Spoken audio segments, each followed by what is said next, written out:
Inner journey म्हणजे काय, we were talking about दिस. आणि ते इनर जर्नीला कसं जायचं, इनर जर्नी म्हणजे काय आणि कसं जायचं. सो आपण बोलत होतो की आपल्याला जे काही शिकवलं आहे आत्तापर्यंत, हे सांगितलं, हे आपल्याला सांगितलं की तुम्ही खूप अभ्यास करा, खूप काय काय करा, खूप प्रयत्न करा, खूप यश मिळवा, म्हणजे तुम्ही सुखी व्हाल. ठीक आहे. ज्यांना समूह आपल्याकडं ती हिंमत नव्हती, अंडरस्टँडिंग नव्हतं आपल्याला, की आपण त्यांना विचारू की मग असं तुम्ही जर जे तुम्ही मला शिकवताय तसं जर खरं असेल तर तुम्हाला ते मिळालं आहे का, तुम्हाला ते मिळालं आहे का. समूह आपल्याकडे इंडियन आपल्या कंडिशन्समध्ये आपल्याला कधी क्वेश्चनिंग किंवा क्रिटिकल थिंकिंग हा कधी आस्पेक्ट दिलेलाच नाही आहे. सो जोपर्यंत आपण आपल्या आउटर जर्नी जो आहे, ह्या आउटर जर्नीबद्दल विचार करत नाही की बाबा जे आपण करतो आहे, से फॉर एक्झाम्पल 100 माणसं फिरत आहेत. 100व्या माणसाला विचारलं कुठं चालला, तो म्हणतोय 99वा चाललं, त्याच्या मागं चाललो. 99ला विचारलं तर कुठे चालला, 98ला चाललो, तिथे चाललो. जा पुढे पुढे पुढे. 70व्याला विचारलं कुठं चालला, 69वा चाललाय म्हणून. 23ला विचारलं कुठं चालला, 22वा चाललाय म्हणून. 4थ्याला विचारलं कुठं चालला, 3ऱ्या चाललाय, तिथं चाललाय. पहिल्याला विचारलं कुठं चालला तर तो म्हणतो 100च्या मागं चाललो आहे. हा जो जर्नी आहे, हा जर्नी कंटिन्युअस, हा सर्क्युलर जर्नी आहे, बाहेरचा जर्नी आहे. हा आपण 30 गोष्ट पुन्हा पुन्हा पुन्हा पुन्हा करतोय. मग ती पुन्हा पुन्हा करताना रॅट रेस आहे, ती रॅट रेस आहे, न संपणारी रॅट रेस आहे. तर जोपर्यंत, पहिला मुद्दा तर हा की जोपर्यंत आपण एक क्षण थांबत नाही, 2 स्टेप्स आहेत इनर जर्नीच्या. पहिली गोष्ट तर थांबायला पाहिजे. हे जे काय फिरतोय आपण, क्षणभरासाठी थांबू शकत नाही आपण आणि विचार करू शकत नाही की जे मी करतोय ते what has it fetch to me. मग एक पहिली गोष्ट ही लक्षात आली पाहिजे की आपण सर्कलमध्ये पळतो आहे, आपल्यामध्ये सर्कलमध्ये पळतो आहे, आपण रॅट रेसमध्ये पळतो आहे. हे लक्षात येणं ही पहिली अवेअरनेस, ही पहिली गोष्ट. हे लक्षात आलं, हे लक्षात आल्यानंतर पुढची गोष्ट आहे की थांबणं. बाबा let me stop no for a moment. जिथे सगळे पळतात पळू देत, काही फरक पडत, मी मागं नाही पडणार, मला थांबू दे, वेट फॉर अ मोमेंट. पहिल्यांदा थांबणं, आणि थांबणं झाल्यानंतर एक स्टेप मागं येऊन आयुष्याकडे बघायचं. जे जे मी आत्तापर्यंत केलं, हा एक विचार आहे फक्त. मनुष्य विचार इतका करतो, पण तो कुठल्या विचारांवर विचार करतो यावर त्याची ग्रोथ अवलंबून आहे. त्याने जर मूळ विचारावर केलं की मी काय करतोय, मला हे करणं आवश्यक आहे का, जे केल्याने माझ्याकडे असलेल्या वस्तूंमध्ये, साधनांमध्ये जर क्वांटिटेटिव्ह फरक पडतो आहे, तर त्या क्वांटिटेटिव्ह फरकाने माझ्या क्वालिटी ऑफ लाईफमध्ये काहीतरी चेंज होतो आहे का. जर नसेल होत, स्टॉप फॉर अ मोमेंट. एक क्षण तरी थांबू शकत नाही का आपण, एवढी काय घाई आहे आपल्याला. सो ते एक क्षण थांबणं, बघणं जे करतोय आपण त्याच्यावरती. मग लक्षात येतं की अरे हे आपण सर्कलमध्येच फिरतोय.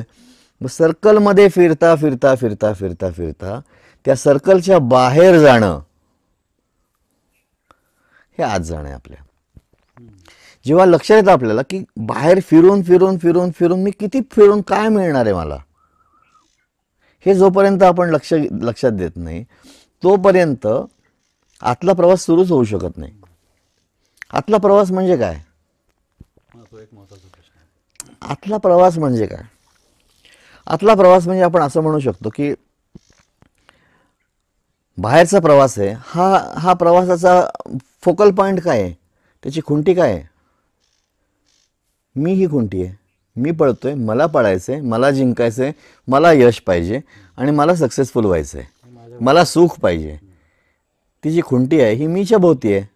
आतला प्रवास म्हणून काय आहे तर हा मी कोण आहे,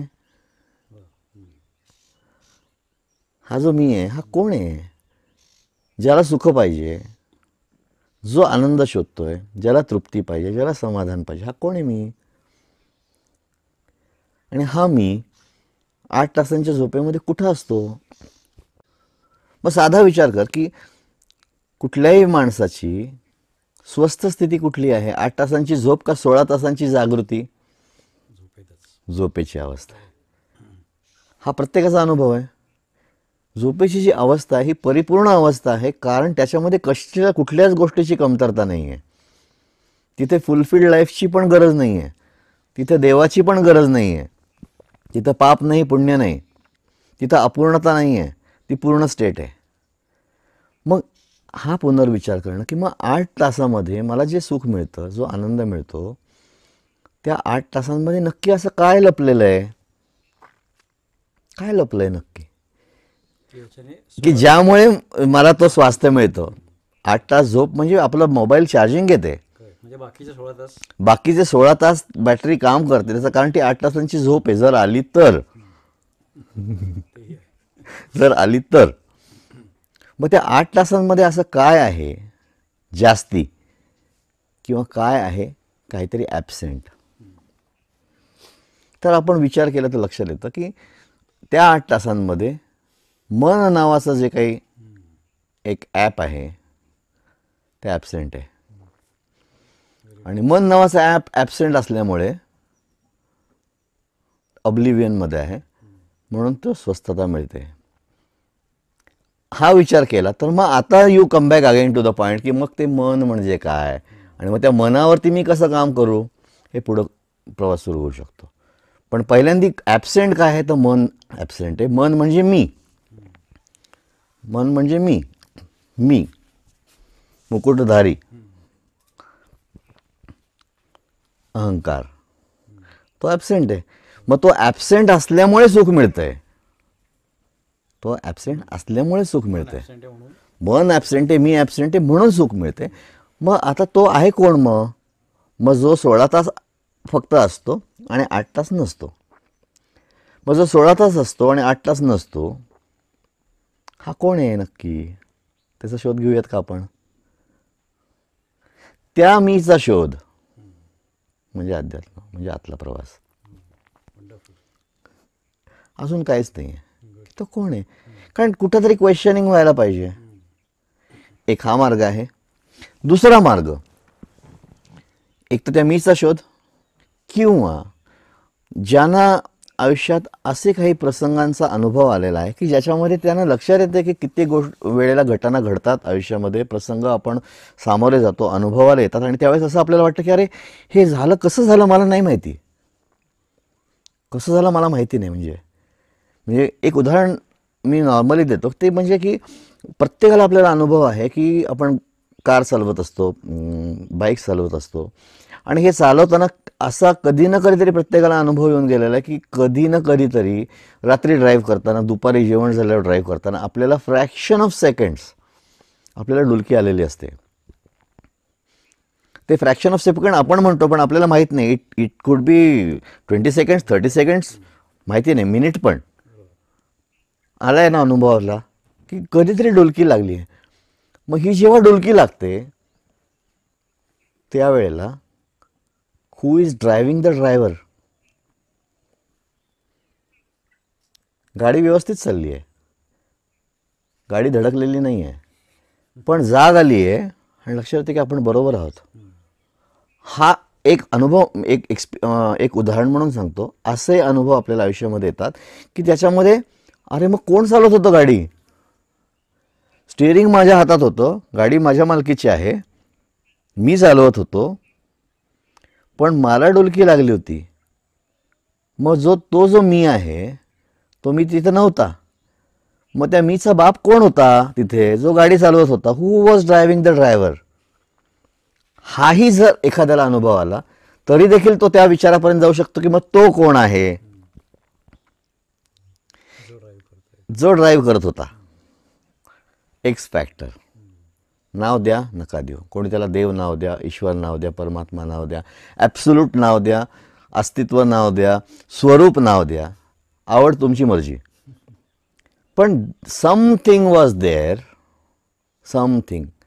त्याला आपल्या पूर्वजांनी त्याला दॅट म्हणलेलं आहे, म्हणून त्याचा उल्लेख हा स्त्रीलिंग पुल्लिंगात केलेला नाही. ईश्वर म्हटलं तरी देखील पिक्चर येतात, रामकृष्ण उभे राहतात. देवी म्हणलं की अंबापासनं सगळ्या, चंडीपासनं सगळ्या उभे राहतात. म्हणून त्याला दॅट म्हणले. वह, उपनिषदाने त्याचं वर्णन केले. वह, दॅट, ते. नपुसंगलिंगी त्याचा उल्लेख केला की ते. आणि म्हणजे ते म्हटलं तर काय डोळ्यासमोर येणार तुला, येईल काय पिक्चर ते. तर ते काय आहे हा शोध सुरू होऊ शकतो.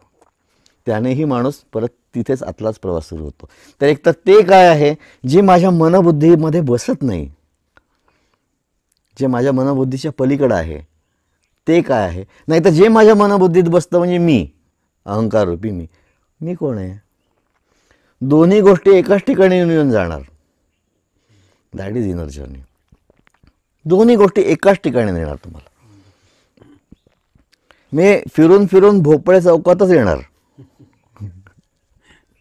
फिरून फिरून भोपळे चौकातच येणार. आणि भोपळे चौक हा पुण्याचा उल्लेख आहे, पुण्याचा भोपळे चौक आहे. का म्हण पडली मला माहिती नाही ते, पण भोपळे चौकचा खरंच अर्थ आहे तो भोपळा आहे. भोपळा म्हणजे शून्य येते, ते शून्याच्या सर्कलमध्येच येणार. आणि जोपर्यंत शून्याच्या सर्कलमध्ये आपण येत नाही तोपर्यंत आतलाच प्रवास सुरू होत नाही. अस्तित्व देव आपल्याला कधी ना कधीतरी त्या शून्याच्या सर्कल म्हणून आणून उभं राहतो की जेव्हा we are forced or corner to be in that land of की मला नाही माहिती कसं काय झालं. ती जी काय स्टेट आहे त्या स्टेटमध्येच ती शून्याचं भोपळे सर्कल येते. तो भोपाळा आहे, तो शून्य आहे. त्या महाशून्य, ते शून्य नाही ते महाशून्य आहे, कारण त्या महाशून्यामधूनच पूर्णता आहे. त्यामुळे पूर्णतेचा जो काही मार्ग आहे हा शून्यातनंच जातो. फुलफिल लाईफ जे मी म्हणतोय, हे फुलफिल लाईफ हे काय आहे, कधी होणार फुलफिल्ड लाईफ, तो मार्ग शून्यातनंच जातो. तो शून्याला भोपळे चौकातूनच पुढे जाणार. तो भोपळे चौकात शिवाय बायपास करून चालणार नाही. कारण भोपळे चौक म्हणजे काय की त्याच्यामध्ये ॲब्सेन्स ऑफ मी आहे, ॲब्सेन्स ऑफ डुअर आहे, ॲब्सेन्स ऑफ सेपरेट एंटिटी आहे, ॲझ्युमेड एंटिटी आहे. आणि अहंकाराचा कोशिश, त्याचा प्रयत्न हाच आहे की कंटिन्युअसली तो त्या आय डोंट नो या चौकामध्ये येतच नाही तो कधी. म्हणून माणूस दिवसेंदिवस बघतो आपण, जसं हे इंटरनेट आणि हे सगळं वाढलं आहे ना, नॉलेज आपण गॅदर करतोय, नॉलेज गॅदर करतोय, नॉलेज गॅदर करतोय. पण ते नॉलेज गॅदर करून करून गंमत अशी होती की ते नॉलेज होत आहे पण त्यातनं बोध होत नाही ना, काही बोध होत नाही ना, शांती मिळत नाही ना, शांती मिळत नाही ना. जास्तीत जास्ती याचं एक उदाहरण म्हणून मी नेहमी देतो की ज्ञान गोळा करतो आपण, ज्ञान गोळा करतो. इट इज समथिंग लाईक दिस की आपण आंघोळ का करतो, कारण दिवसभराच्या कामाने घामाने मळ जमा झाला असतो म्हणून आपण आंघोळ करतो ना. आंघोळ कशाने करतो आपण, साबणाने करतो, हो ना. आंघोळ साबणाने करतो, आंघोळ साबणाने करतो. पण साबणाची आंघोळ करतो का आपण, साबणाने करतो, साबण लावतो आणि त्याला नंतर पाण्याने धुवून टाकतो. एक्झॅक्टली सेम सिनॅरिओ आपल्या लाईफमध्ये देखील असतो की आपल्यामध्ये जे काही कमतरता आहे, जे काही अज्ञान आहे, त्याला ज्ञानाचं साबण आपण लावणार आणि त्यानंतर तो ज्ञानाचा साबण पण गेला पाहिजे ना. तो राहिला तर अजून प्रॉब्लेम. मग त्यापेक्षा अज्ञानी स्थिती बरी होती. त्यामुळे अज्ञानी बरा, नुसतं बुद्धिजीवीपेक्षा किंवा नुसत्या ज्ञानी माणसा, शब्दज्ञानी माणसापेक्षा बरा. सो हा तो प्रवास आहे. इनर जर्नी हा तो आहे की काहीतरी एक काटा आहे आपल्यामध्ये, पायात काटा घुसलेला आहे, अपूर्णतेचा काटा आहे तो, आहे ना, अपूर्णतेचाच काटा आहे ना तो. आपण तोच विषय केला ना, अपूर्णतेचा की मी फुलफिल्ड नाही आहे, मी अपूर्ण हा काटा आहे. या अपूर्णतेच्या काट्याला दुसऱ्या एका काट्याने काढायचं आहे, ज्ञानाच्या काट्याने. आता एका काट्याने दुसरा काटा काढल्यावर ज्या काट्याने पहिला काटा काढला, तर जो ज्या काट्याने काढला त्याची काय आपण बसून पूजा करणार का त्याला हार घालणार. काम झालं दोन्हीचं काम झाल्यावरती दोन्ही फेकून दिले. ही फेकून दिल्यानंतरची जी अवस्था आहे ना की आता अज्ञान पण नाही आणि ज्ञान पण नाही, त्याला सहज अवस्था म्हणले. That is fulfilled life, spontaneous. काही लक्षात ठेवायचं नाही, कुठलाही अंडरलाईन मार्क्स नाही, जी आहे ती शुद्ध स्थिती आहे, जे जसं आहे तशी स्थिती आहे. काहीही लक्षात ठेवायचं नाही आणि काहीही विसरण्याची भीती पण नाही आहे. स्वभावगत राहणं, आपला जो स्वभाव आहे त्या स्वभावामध्येच आहे. कोण काय म्हणते आणि काही फरक पडत नाही आहे. कावळा का काव करतो, स्वभाव आहे त्याचा. चिमणी का चिवचिव करते, स्वभाव आहे तिचा. कावळ्याला जर चिमणीने म्हणलं की तू पण काव कर, हाड म्हणेल. मग आपण का आपल्या स्वभावाच्या लांब जातो? स्वभावाच्या लांब जाणं म्हणजे दुःख आहे. स्वभावाच्या जवळ येणं म्हणजे अध्यात्म आहे, जिथं शांती आहे. तुम्ही एक छान मुद्दा मांडला होता तेव्हा की जेव्हा झोपेत आपण मन नसतं हो. म्हणून आपल्याला त्यावेळेस खूप आणि त्याच्यामुळे बाकीच्या 16 तासासाठी एनर्जी मिळते. पण प्रश्न असा येतो की आता बाकीचे 16 तास जे आपण व्यवहार करतो त्याच्यामध्ये मन नावाचीच गोष्ट लागते. बरोबर. तिचा वापर करूनच आपण म्हणतो की आपण बुद्धीचा वापर करतो, मनाचा वापर करतो आणि आपण आपली जी काही व्यावहारिक कार्य असतं ती करत असतो. तर मग आता ते व्यवहार करताना ती शांततेचा अनुभव कसा घ्यायचा हा एक प्रश्न राहतोच. म्हणजे मन आहे तरी बरोबर. म्हणजे आता काय झालं, आपण मनापर्यंत आलो की मन नसतं म्हणून शांती आहे. मग आता मन काय आहे हे बघायला पाहिजे. मन काय आहे आणि ते का दिलंय. जर आपण सगळ्यांचा अनुभव आहे 100 आउट ऑफ 100 की मन आहे, विचार आहेत म्हणून त्रास आहे, हा प्रत्येकाचा अनुभव आहे. की विचार येतात, तो सतावतात विचार, गप्प बसत नाही. असं वाटतं की डोक्यामध्ये गोळी घालावी. गोली मारो भेजे में, भेजा शोर करता है. प्रत्येक माणूस गातोय आतमध्ये, गोली मारो भेजे में, भेजा शोर करता है, भेज की सुनेगा तो मरेगा कल्लू मामा, कल्लू मामा. ही प्रत्येक जण हे गाणं म्हणतोय. हे मन आहे काय? ते जर इतकं त्रासदायक असतं ते त्रासदायक असतं तर आपल्याला ते दिलं असतं का? गंमत अशी आहे की जर उपयोग आहेच म्हणूनच तर दिलेलं आहे ते. पण गंमत अशी आहे की ते जे टूल आहे, ज्याला मी एक ॲप म्हणतो,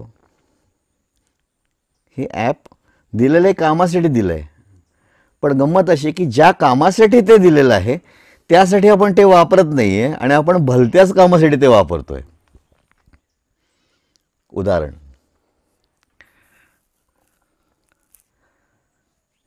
सुई आहे. सुईचा वापर आहे शिवणे, 2 कापड जोडणे, माळ गुंफणे,